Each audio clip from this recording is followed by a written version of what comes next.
Good day, my fellow engineering students. We are now meeting for the third or fourth time. Remember, in our first lecture, we have taken Module 1. In the second and third lecture, we have taken Module 2. This is Lecture 3. We are going to cover two modules together. That's why they are being matched to form what is called comprehension and summary. As I said before, this module or this lecture is going to treat two modules, Module 3 and Module 6. Ordinarily, Module 3 should be comprehension, but we feel like maybe it's not going to be possible to treat comprehension alone without merging summary with it. Whenever you read to comprehend, you must learn how to summarize. That's why the module or the two modules are matched together to be taken as one.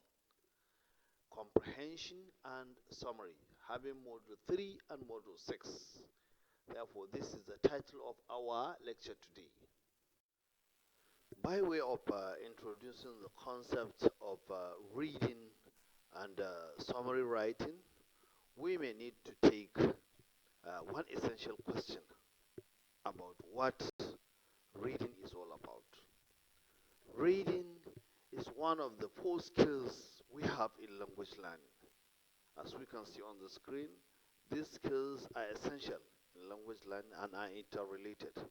They are speaking, writing, listening, and reading. While the first two are called expressive or productive skills, the last two, that's listening and reading, are called receptive skills. In the first two, learner is trying to express himself or herself, while in the last two, learners are trying to receive new knowledge. That's why the concept of reading is said to be playing a significant role in language learning, because it simply denotes learners' ability to decipher, to decode, or interpret a written document. Therefore, it helps greatly in decoding and deciphering or interpreting any written document. Therefore, it's very important in the discussion of the concept of comprehension and summary, simply because one must read for him to comprehend. One must read for him to summarize a particular document. And this leads also another important question: what is reading comprehension? Comprehension simply means, or literally means, understanding.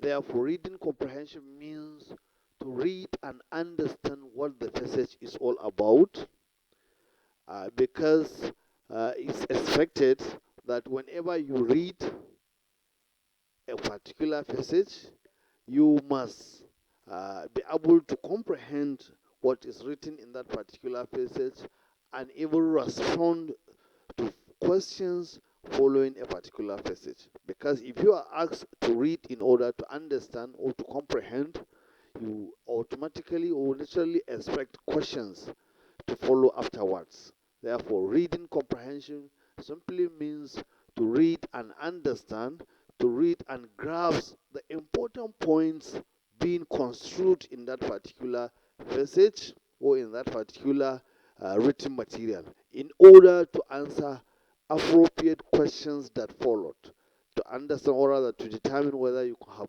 comprehend the element or rather the passage or not. In order for us to read and understand, or to read and comprehend, the concept of reading has been divided into two. The first one is called intensive reading. This is a mode of reading whereby a reader is reading a shorter text for him or her to extract specific information and other textual details. This is done for our assignments. This is done for our tests. This is also done for our examination. Therefore, students engage in intensive reading in order for them to answer questions that may follow in assignments, tests, and examination. The other one, which is called extensive reading, means simply wide reading. Readers or students are engaged or involved in extensive reading when they read longer texts for them to have a wider or global understanding of what a text or texts are all about. This is also done for pleasure.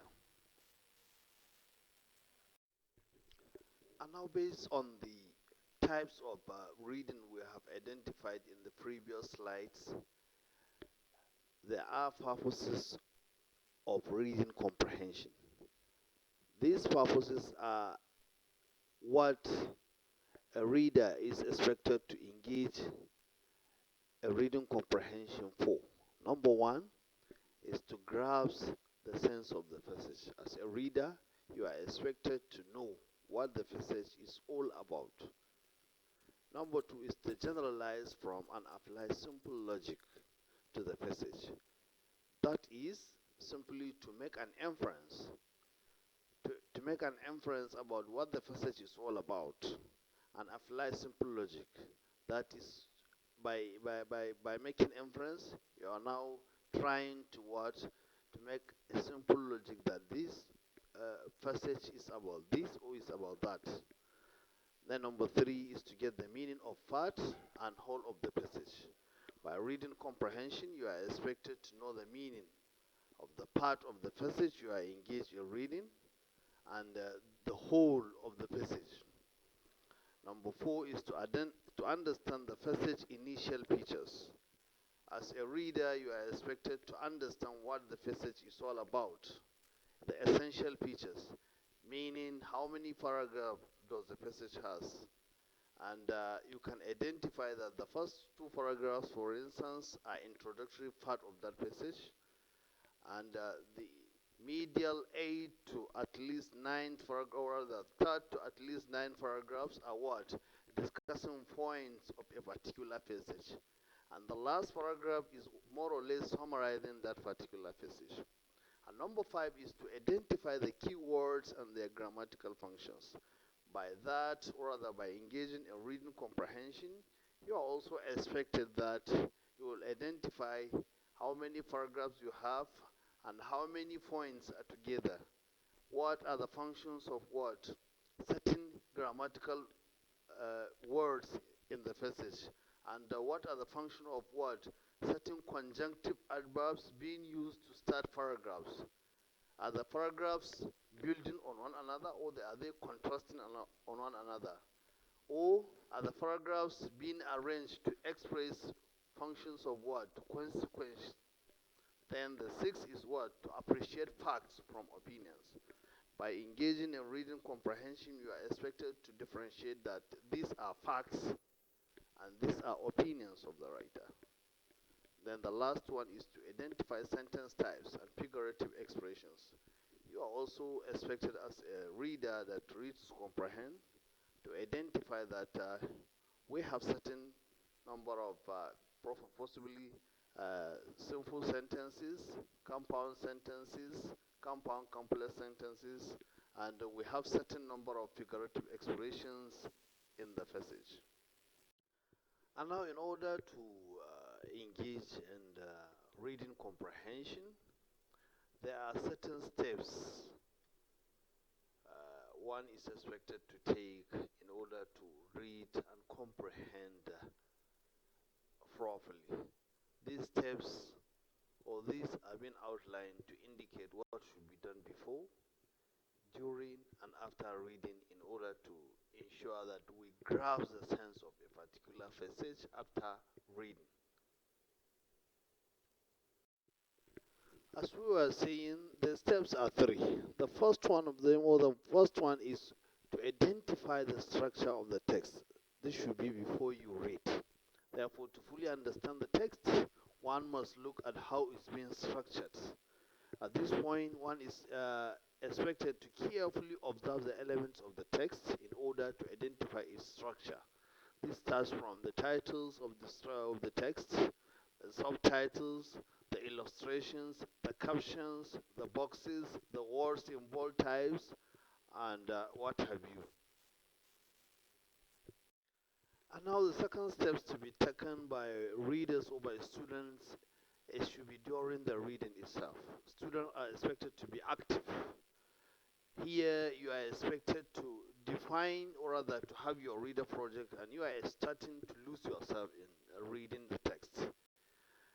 In this process, you are expected to develop certain attitude that will facilitate your understanding and memorization of what you are reading. The first is to locate the frame. That is, how many paragraphs does a frame or rather a passage has? How many paragraphs tend to introduce the points you are discussing or rather you are reading on? And how many paragraphs have discussed the points? And how many paragraphs tend to conclude the particular passage? By this, you are now trying to identify that the first two paragraphs, for instance, if you have a passage of 10 paragraphs, the first two paragraphs are introductory part of that passage. And paragraph 3 to paragraph 9 possibly are what? Discuss the points you have raised in the first two paragraphs. And the last paragraph is what? Concluding about, or rather, concludes all the points. It summed up all the points raised by the reader, or rather by the writer. Therefore, by this, you are now trying to locate the frame that the first two paragraphs, for instance, are introductory part of this passage, and the subsequent paragraphs up to the last one, or the second to the last one, are discussing the points raised in the introduction. And the last paragraph is the concluding part of that passage. Then the second attitude is what? To locate the key idea. After doing that, you now what? Can now apply a simple logic. You know, you have grasped the sense of the text. You have grasped the sense of the passage. You have the key idea. You know what the text or the particular passage is all about. That's it. The third thing to do is after reading, that is to rephrase. Rephrase here doesn't mean that you are paraphrasing or rather copying the key ideas in your own piece of paper. No. After reading, one is expected to reproduce the idea using his own words. You are to use your words because they are there to mark to other readers or to your listener or to your reader that you know what you have read and you can be able to apply simple logic on it.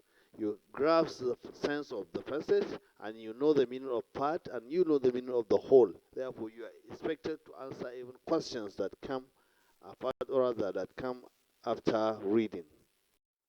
So by this, it's assumed that we have taken the first part of the lecture, that is reading comprehension. We are now moving on to another segment, that is summary. As you were told that the lecture comprises two main items, that is reading comprehension and summary writing. Summary is an act of picking out relevant information in the passage using specific number of sentences as required by the questions. The most important in summary writing is the topic sentence. We all know that paragraphs express or paragraph express a single idea, mostly which are expressed in topic sentence. Topic sentence is the main sentence in a paragraph, summarizing the main idea of that paragraph. It may appear either at the beginning of that paragraph or at the end of that paragraph. Mostly sentences coming before or after topic sentences are called supporting sentences that illustrates, enumerate, explain, or give more information about that important sentence, that is topic sentence. So if one is expected or rather is asked to summarize a particular passage or a particular paragraph, he is more or less asked to give what? A condensed form of that particular paragraph. Therefore, one is expected to at least keep aside analogies, rhetorical strategies that writers use to add emphasis and interest. Therefore, summary is called an in condensed writer's idea in a few concise sentences. This actually takes us to the procedure of writing a summary. When one is asked to summarize a particular passage, he is more or less asked to involve in this procedure or ways of how to get the summary writing done. The first one is to understand the text itself. You can't summarize a particular text unless you read it and you comprehend the meaning of parts and you comprehend the meaning of the whole text. Number two is to have plan. While reading, take stock of how many paragraphs, for instance, you have in that particular passage, and how many paragraphs are introducing the points, and how many paragraphs are discussing the points mentioned in the introductory part of that particular passage. And is the last paragraph concluding the whole passage or not? After doing that, then you consider what? The important points being construed in that particular, or rather in the paragraphs you have for summary. Make sure you dwell much on the important points being construed in what is called topic sentences. After that, then you proofread. You proofread to make sure that nothing is forgotten and nothing is added and nothing is paused. Therefore, by this you are expected to what? To mention what has been captured exactly using your own words. And the next step is what? And that your text should be clear, should be well written, with good writing style, and understandable by a reader who has not read the original text. That's the inference, or rather, that's the expectation. And make sure that your text form what? A rigorous part of what? For a reader who read it. That he should be engaged as if he has read the original text. That's the procedure expected of any summary writer to be involved. Yes, apart from the steps or procedure we have taken before, one who is engaged in summary writing can also follow the following steps to have his summary done or summary writing done. The first step is for him or her to list the main ideas for each paragraph. Remember, we have taken that the most important point in each paragraph is called a topic sentence. Ordinarily, each paragraph should convey or explain or rather construe one idea. Therefore, you make sure you identify that important point in each of the paragraph of that text. Step 2 is to underline the main idea statements that include the most important ideas from the text. Then when you underline it or you identified it, you are expected to what? To underline it. To underline what that important point is trying to mention or explain. Then step 3, you combine the ideas. For instance, you have 3 paragraphs which imply or may imply that you have 3 points. Then you bring or you combine the points that could be go into one sentence and look for the possibility of what? Merging that important points into what? A sentence or two, depending on the number of questions or nature of question being asked. Step 4 is to number the ideas in logical order. Then when you combine the ideas and you notice that some cannot go into other, then you list them. You now have the total number of ideas you have for the total number of paragraphs being in that particular passage. Then step 5 is to write your summary in one paragraph. Then try to make all these important points. For instance, you have 6 points. So make that important points in form of paragraph. Then step 6 is to make sure you edit your summary. Then look at the mechanical accuracy, the grammar, the wordings, and make sure all the wordings reflect what has been written in the original text using your own words. Well, ladies and gentlemen, this brings us to the end of this lecture. That is end of the slides. Remember, we have treated two main important points, that is reading comprehension and summary writing. And remember, they form part of the modules. That is summary reading comprehension is module 3. Summary writing is supposed to be module 6, but they are matched together because they are related. And I think we'll be closing here. So I expect any questions, observations, and maybe objections if there is, based on the lecture we have. So for now, we are closing. Good day. Bye.